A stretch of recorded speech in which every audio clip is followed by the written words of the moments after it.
What is up guys? Another shoes, another day mga bossing. And for today's video ay may nagmay nito sa atin. Itong Ultra Boost Cold Dry mga bossing, na ang nakabili nito ay ating kaklase.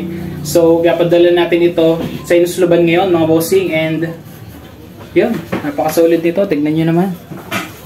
Let's go! Ay di yun na nga mga buseng, at tayo po ay nandinin na sa may Inusluban. Ay ari po'y katabilaang ng PKI. Ay aring ang kaklase natin ay may bagong bukas na business, aring Laundrotel mga buseng. Kaya naman kung kayo ay malapit lang din sa PKI, ay di ninyo nadalhay ng inyong tubal at tuong pagkakabangaw ng kanilang service din. Ay ano pang gagawin ninyo? Ay ari ay bukas ng 7 AM to 7 PM. Ay napakadami din nilang machine din. Kaya naman ang inyong mga tubal ay isang araw ay tapos na, ay di inyo na agad masusuot. Ay ang pagkakaganda naman ay ng kanilang store at talagang ginastusan ng ating kaklaseng aray. Kaya naman kayo pumarnin na lang nang malabhan na ang inyong mga damit. Ay may pa free bag nga din sila din ay mga buseng, and also yung loyalty card ay di pag kayo nakasampung ulit ay libre na yung inyong sunod na pagpapalaba mga buseng. Ay di after nga nating dalhin yung sapatos ng ating kaklaseng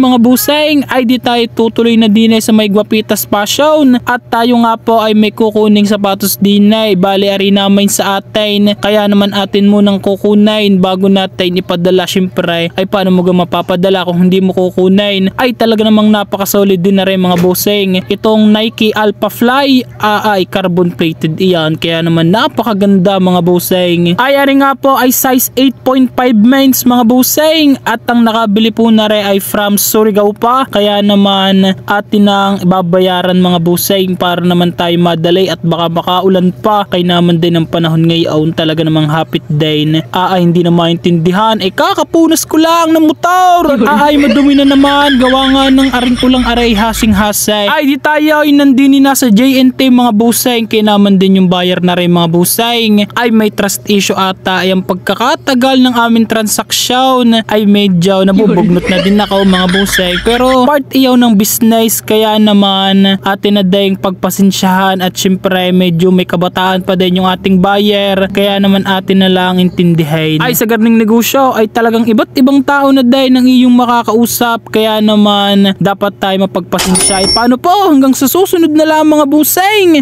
Thank you for watching. Ingat po kayong palagi.